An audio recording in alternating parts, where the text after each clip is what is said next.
तो NCERT solution series में आपका फिर से स्वागत है। आज हम कर रहे हैं एक्सरसाइज 1.2 का एक इंपॉर्टेंट क्वेश्चन जो कि हर साल आ जाता है। क्वेश्चन क्या है? Prove that root 5 is an irrational number. मतलब हमें प्रूव करना है रूट 5 क्या है, इर्रेशनल प्रूव करना है। सबसे पहले हमने पढ़ा था क्या? Real numbers. Real numbers chapter का नाम ही रियल नंबर्स है। तो रियल नंबर्स को हम दो पार्ट में डिवाइड कर सकते हैं। एक होता है रैशनल, जिसे हम पी बाई क्यू के फॉर्म में लिख सकते हैं, और दूसरा होता है इर्रेशनल। इर्रेशनल नंबर वो होते हैं जो कि नॉन टर्मिनेटिंग, नॉन रिकरिंग होते हैं। मतलब वो कन्वर्जन नहीं करते कभी जाके, ठीक है? ना ही वो रिपीट करेंगे, ना ही वो टर्मिनेट करेंगे। तो देखो, अगर रियल नंबर हमने बोला है तो वो तो या तो इर्रेशनल होगा या तो रैशनल होगा। इन दोनों में से कुछ नहीं हो सकता। तो हमने बोला है कि prove that root 5 is irrational number. हमें ये प्रूव करना है। तो इसे हम करेंगे कॉन्ट्राडिक्शन मेथड से। तो कॉन्ट्राडिक्शन मेथड में क्या कहते हैं? सबसे पहले हम देखेंगे रूट 5 हमें पता है इर्रेशनल होता है, पर हम मान लेंगे कि क्या है, ये रैशनल नंबर है। हम कॉन्ट्राडिक्ट करेंगे कि रैशनल मतलब रूट 5 क्या है, रैशनल नंबर है। तो let root 5 is a rational number. Rational number.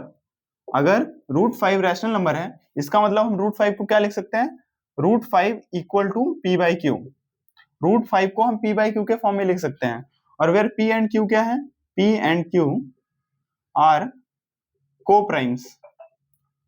को प्राइम नंबर वो होते हैं जिनका मतलब कॉमन फैक्टर सिर्फ 1 होता है।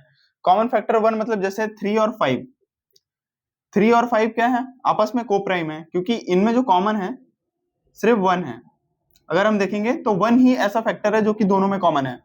अगर 25 और 35 ये दोनों नंबर अगर देखते हैं हम, तो 25 मतलब 5 इंटू 5 और 35 मतलब 7 इंटू 5। तो यहाँ कॉमन फैक्टर क्या दिख रहा है? 5। तो 5 क्या इन दोनों में कॉमन है, तो ये कोप्राइम नंबर नहीं है। तो यहाँ कोप्राइम नंबर वो होते हैं जिनका कॉमन फैक्टर सिर्फ 1 हो। ठीक है, कोप्राइम समझ में आया? अब हमने रूट 5 को लिख दिया पी बाई क्यू के फॉर्म में, root 5 equal to p by q. अब हम करेंगे इसे मान लेते हैं इक्वेशन नंबर 1। इसे मान लेते हैं इक्वेशन नंबर 1। तो अब देखो, root 5 equal to p by q. अब हम क्या करते हैं? क्यू को क्रॉस मल्टीप्लाई करते हैं राइट हैंड साइड से लेफ्ट हैंड साइड में। तो यहां आ जाएगा हमारे पास root 5 Q equal to P. समझ में आया? अब हम क्या करेंगे? दोनों तरफ स्क्वायर कर देंगे। Squaring both side. Squaring both side. Both side इन 2। ये 2 इक्वेशन को बोथ साइड हम स्क्वायर कर रहे हैं। तो ये क्या आ जाएगा? रूट 5 क्यू का whole square equal to p square. तो इसको स्क्वायरिंग करने के बाद हमारे पास क्या मिलेगा? रूट 5 का स्क्वायर 5, क्यू का square q square equal to p square. ठीक है, अब हम इसे क्या लिख सकते हैं? P square by 5 equal to q square. ठीक है, मैंने क्या किया? 5 को बस जस्ट डिवाइड किया पी से, पी स्क्वायर से। तो यहाँ क्या आ गया? Q square equal to p square by 5। अब देखो, पी स्क्वायर के 5 क्या कर रहा है? पी स्क्वायर को डिवाइड कर रहा है, और डिवाइड करने के बाद एक फाइनाइट नंबर मिल रहा है जो कि क्यू स्क्वायर है। क्यू स्क्वायर एक फाइनाइट नंबर क्यों है? क्योंकि ये डिवाइड होने के बाद पॉइंट या डेसिमल में कुछ नहीं है, ये एक प्रॉपर नंबर है। जैसे अभी मैंने एग्जांपल दिया था 3/5 का, वो क्या है? कोप्राइम है। तो 3 क्या है? एक फाइनाइट नंबर है। 5 भी क्या है? फाइनाइट नंबर है। मतलब अगर डिवाइड करेंगे, मतलब 3 को 2 से, तो क्या आता है? 1.5, जो कि फाइनाइट नंबर नहीं है। और डेसिमल में हमें नहीं चाहिए, प्रॉपर डिविजिबल नहीं है। मतलब कोई नंबर तब प्रॉपर डिवाइड होता है जब कोई नंबर उसी के फैक्टर से डिविजिबल हो, मतलब डिवाइड करें। जैसे अगर हम 35 को 5 से डिवाइड करते हैं, तो 5 7 जा 35, 7 एक क्या है? कंप्लीट नंबर मिला। और 35 को 7 से करते हैं, तब 7 5 जा 35। ठीक है, तो एक क्या? कंप्लीट नंबर मिला। पर अगर 35 को 3 से डिवाइड करेंगे, तो क्या हमें कंप्लीट नंबर मिलेगा? नहीं मिलेगा। क्यों? क्योंकि ये इसका फैक्टर ही नहीं है। 3 1 जा 3, 3 1 जा 3, और 3 6 जा 18, 11.66 ऐसा कुछ आएगा नंबर। तो ये पॉइंट में आ रहा है।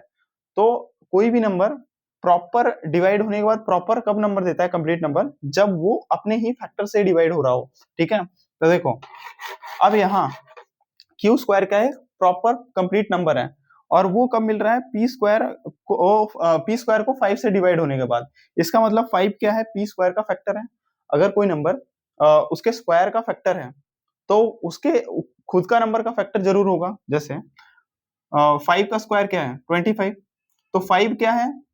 25 का भी फैक्टर है, और 5 क्या है? 5 का भी फैक्टर है। समझ में आया? तो इसी तरह पी स्क्वायर अगर 5 से डिविजिबल है और 5 क्या है, पी स्क्वायर का फैक्टर है, तो 5 पी का भी फैक्टर होगा। Hence from 3 5 is a factor of P square और पी, ठीक है ना, पी और पी स्क्वायर दोनों का फैक्टर है। अब सिमिलरली हम क्या करेंगे, अगर कोई भी नंबर, इधर देखो 5 क्या है, पी का फैक्टर है, ठीक है, पी का फैक्टर है, तो पी को हम क्या लिख सकते हैं, पी इक्वल टू 5m, ठीक है, क्योंकि पी क्या है, 5 का फैक्टर है, 5 इंटू कुछ नंबर मल्टीप्लाई करेंगे तो हमें पी मिल जाएगा। जैसे कि फॉर एग्जांपल हम लेते हैं 39, ठीक है, तो 39 किसका फैक्टर है, इसका फैक्टर क्या होगा, 3 क्या इसका फैक्टर है, और 13 3 क्या होता है 39, ठीक है। तो अगर हमें 39 को लिखना है तो 39 को हम किस तरह लिख सकते हैं, 39 equal to 3 into m, m क्या है 13, तो हर नंबर के लिए m डिफरेंट होगा उसके फैक्टर के अकॉर्डिंग, ठीक है ना। जैसे कि हम 45 लेते हैं, तो 45 में 3 से ये डिविजिबल है, 15 3 जा 45, इसका मतलब अब हम 45 को किस तरह लिख सकते हैं, 45 इक्वल टू 3 इंटू एम, और यहाँ m क्या होगा 15 होगा, मतलब सब नंबर को हम उसके फैक्टर के अकॉर्डिंग हम लिख सकते हैं। तो इसी तरह हम p को 5m लिख सकते हैं, क्योंकि m क्या होगा, कोई एक नंबर होगा जिसको हम रखते ही हमें मल्टीप्लाई करते ही p मिल जाएगा। अब हमें p तो पता नहीं है, इसलिए हमें m भी नहीं पता, तो मैंने m क्या है अज्यूम करके रख लिया हुआ है, तो p इक्वल टू क्या है 5m। अब इस p की वैल्यू को हम इक्वेशन नंबर 3 में पुट करेंगे, तो after putting p in equation number 3, तो हमें क्या मिलेगा, 5m square upon 5 equal to q square. कैसे, हमने क्या किया, p की वैल्यू को हमने यहाँ इक्वेशन नंबर 3 में पुट किया, तो यहाँ p का स्क्वायर हो रहा था, इसलिए 5m का भी स्क्वायर होगा, तो 5m square upon 5 is equal to q square. अब हम क्या करेंगे, ब्रैकेट ओपन करेंगे, तो 5 का स्क्वायर 25, यहाँ आ जाएगा m square upon 5 equal to q square, ठीक है। अब 5 5 जा 25, तो ये कट गया, कैंसिल आउट हो गया, तो ये आ जाएगा 5m square equal to q square, ठीक है। अब क्या करते हैं, 5 को यहाँ डिवाइड कर देते हैं, क्योंकि ये m स्क्वायर से मल्टीप्लाई हो रहा है यहाँ, तो दूसरी साइड क्या होगा, डिवाइड हो जाएगा, m square equal to q square by 5। तो यहाँ से हमारे पास सेम इक्वेशन थर्ड जैसे इक्वेशन थी, p square by 5 equal to q square, इसी तरह हमारे पास एक और इक्वेशन आ गई, m square equal to q square 5। तो सिमिलरली हम कह सकते हैं 5 क्या है, क्यू स्क्वायर का भी फैक्टर है और q का भी फैक्टर है, जो कि मैंने पहले बताया था वीडियो में, आप देख सकते हैं फिर से। तो सिमिलरली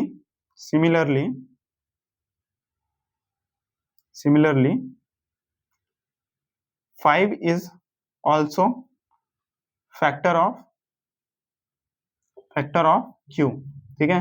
5 क्या है, q का भी फैक्टर है, पर हमने माना क्या था कि p और q क्या है, को प्राइम, इनका भी कोई भी कॉमन फैक्टर नहीं होगा, पर p और q दोनों के कॉमन फैक्टर क्या निकल के आया 5, जो कि हमारे मतलब अजम्पशन को कॉन्ट्राडिक्ट कर रहा है। इसका मतलब जो √5 हमने रैशनल नंबर माना था, वो रैशनल नहीं हो सकता, तो अगर कोई नंबर रैशनल नहीं है तो क्या होगा, इरैशनल होगा। तो यहाँ हम लिख सकते हैं it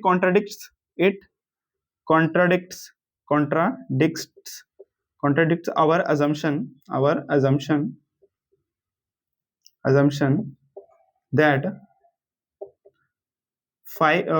p and q are co-primes.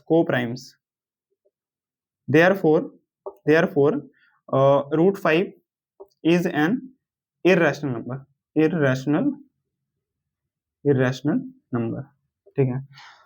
तो ये क्वेश्चन इस तरह सॉल्व होगा। तो इस तरह के क्वेश्चन हर साल बोर्ड में आ जाते हैं, √5 √3 √2, इन सब का प्रोसीजर पूरा सेम है, बस आपको ये स्टेप्स याद रखने हैं कि क्या कैसे करना है, और सभी स्टेप वाइज इसमें मार्क्स मिलते हैं। ये क्वेश्चन 5 मार्क्स तक का बोर्ड्स में आता है, तो आप इसके हर एक स्टेप को अच्छे से नोट कर लेना, क्योंकि अगर स्टेप वाइज नहीं लिखोगे तो तुम्हारे बोर्ड्स में नंबर नहीं आने वाले, और ये लास्ट में ये स्टेटमेंट जरूर लिखना है। तो नेक्स्ट इसी तरह की वीडियोस के लिए इस चैनल को सब्सक्राइब करके रखें।